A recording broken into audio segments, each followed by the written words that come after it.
নমস্কার বন্ধুরা, কেমন আছো তোমরা সবাই? আমিও কিন্তু বেশ ভালো আছি। তো চলো আজকেও চলে এসেছি নতুন আরেকটা রান্না নিয়ে। সত্যি কথা বলতে কি, এই গরমে একঘেয়ে রুটি খেতে খেতে আর ভালো লাগছিল না, তো চেষ্টা করেছি নতুন আরেকটা কিছু করার। তো এখানে দেখো, আমি সাদা বিউলির ডালটাকে আমি প্রায় 2 ঘন্টা ধরে ভিজিয়ে রেখেছিলাম, আর এখানটায় আমি 1.5 কাপের মতন বিউলির ডাল ইউজ করেছি। তো ভালো মতন করে ভিজিয়ে রাখার পর দেখবি নরম হয়ে গেছে। এবার এটাকে আমি খুব ভালো মতন করে কিন্তু পেস্ট করে দিচ্ছি।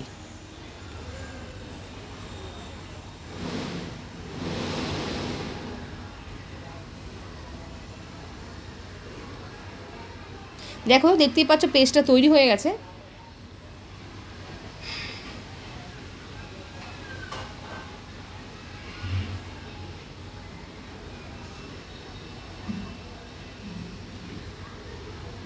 আর দিয়ে দিয়েছিলাম খুব সামান্য পরিমাণে জল, আর একটু সামান্য পরিমাণে আদাটাকে আমি ভালো মতন করে একটুখানি কুচি কুচি করে নিয়েছি।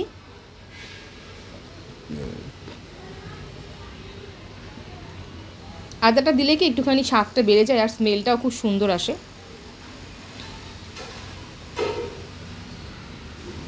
আর এখানে সুন্দর গন্ধের জন্য আমি নিয়ে নিয়েছি সামান্য পরিমাণে মৌরি।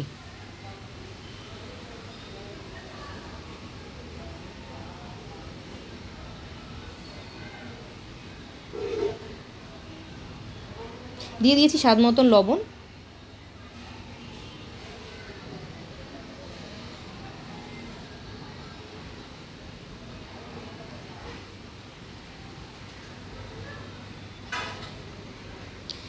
ব্যাটারটা কিন্তু চামচ দিয়ে ঠিকঠাক করে হচ্ছিল না বলে আমি কিন্তু হাতেই ভালো মতন করে ব্যাটারটা তৈরি করে নিয়েছিলাম।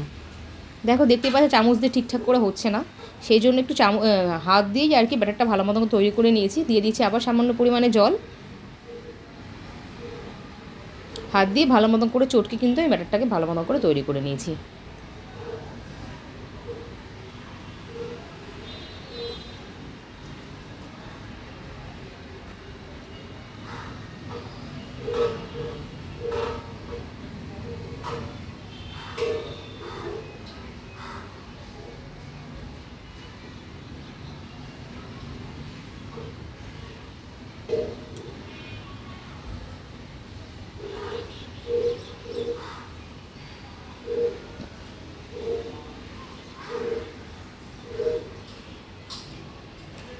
দেখো, দেখতে পাচ্ছ ঠিক এমন ঘনত্ব হয়েছে ব্যাটারটা, খুব পাতলাও হয়নি আর খুব ঘনও কিন্তু হয়নি, একদম মিডিয়াম মতন তৈরি হয়েছে। এবার একটু ঝালের জন্য দিয়ে দিয়েছি আমি এখানটা একটা সামান্য পরিমাণে কাঁচা লঙ্কা। তোমরা তোমাদের ঝাল অনুযায়ী বা তোমরা যেমন ঝাল খেতে চাও তেমন পরিমাণে কাঁচা লঙ্কা দিতে পারো, কিন্তু আমি এখানটা একটাই কাঁচা লঙ্কা ইউজ করেছি। আর সত্যি কথা বলতে কি, রুটি তো আমরা সবসময় খেয়েই থাকি, রুটি বলো পরোটা বলো, কিন্তু এই ধরনের পরোটা বা এই ধরনের রুটি, এটা রুটি না, এই ধরনের পরোটা কিন্তু খেয়ে সত্যিই হেলদি, আর খেতেও কিন্তু খুব টেস্টি লাগে। তো দেখতেই পাচ্ছ তাওয়াটাকে ভালো মতন করে একটু গরম করে নিয়েছি। আর এখান থেকে কিন্তু সবচেয়ে বড় কথা, গ্যাসের ফ্লেমটা কিন্তু একদম মিডিয়াম করে নিতে হবে। আর খুব সামান্য পরিমাণে তেল দিয়ে আমি চারিদিকে ছড়িয়ে নিয়েছি তেলটা।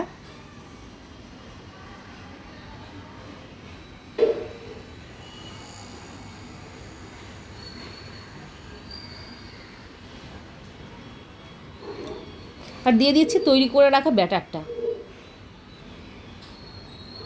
খুব ভালো মতন করে ছড়িয়ে নিতে হবে।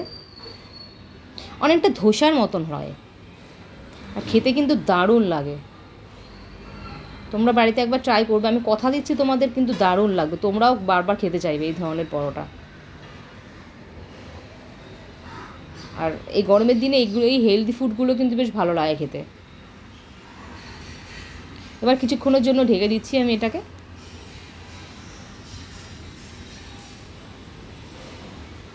দেখো, দেখতে পাচ্ছ বেশ তৈরি হয়ে গেছে, উঠে উঠে আসছে।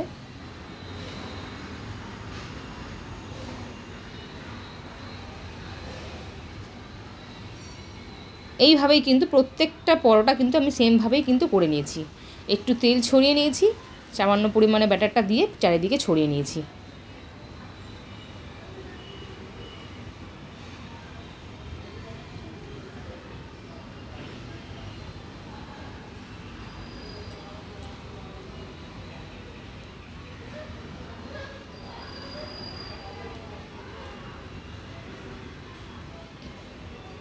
আর ভুল করেও কিন্তু গ্যাসের ফ্লেম এখানটা হাই করা চলবে না, তাহলে কিন্তু এই পরোটাগুলো তৈরি হবে না। এবার ঢেকে দিচ্ছি সামান্য কিছুক্ষণের জন্য, সামান্য পরিমাণে একটু সেদ্ধ হওয়ার জন্য বা একটু নরম হওয়ার জন্য। আর এই পরোটাগুলো কিন্তু খুব নরম হয়, খেতেও দারুণ লাগে। তো দেখো সুন্দর মতন উঠে এসছে, উঠে গেছে। এবার ওই পাশটাও কিন্তু আমি দিয়ে দিয়েছি। আর এই ধরনের পরোটাগুলো কিন্তু আখি গুড় কিংবা খেজুরের রস কিংবা হালকা পাতলা কোনো তরকারি সেগুলোর সাথে কিন্তু খুব ভালো লাগে খেতে।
দেখো দেখতেই পাচ্ছ বেশ সুন্দর কিন্তু উঠে গেছে পরোটাগুলো। আর এই ধরনের এই পরোটাগুলো কিন্তু মোটা ভালো লাগে না, একদম পাতলা করলে বেশ আরও টেস্ট লাগে। সেই জন্য দেখো দেখতেই পাচ্ছ একদম পাতলা করে তৈরি করে নিয়েছি আমি। এইভাবে সব কটা পরোটা কিন্তু একই রকমভাবে তৈরি করে নিতে হবে। তো দেখো আমার পরোটাগুলো কতটা সফট হয়েছে আর কতটা পাতলা হয়েছে, দেখতেই পাচ্ছ একদম সফট হয়েছে পরোটাগুলো। ছিঁড়তেও কিন্তু কোনো আমাকে শক্তি খরচ করতে হচ্ছে না, দারুণ লাগছে আর খেতেও কিন্তু দারুণ হয়েছিল। তো তোমরাও কিন্তু বাড়িতে একবার এরমভাবে পরোটা করে ট্রাই করতে পারো, চেষ্টা করতে পারো। আর এমনভাবে পরোটা করে আমাকে কিন্তু জানাবে কমেন্ট বক্সে যে কেমন হয়েছে। আর এতক্ষণ ধরে দেখার জন্য তোমাদের অসংখ্য ধন্যবাদ। আমার চ্যানেলটিকে অবশ্যই সাবস্ক্রাইব করো, ইউটিউব চ্যানেলটিকে বং কিচেন, এবং ফেসবুক পেজটিকে অবশ্যই ফলো করো প্রিয়াঙ্কাস রেসিপি। Thank you.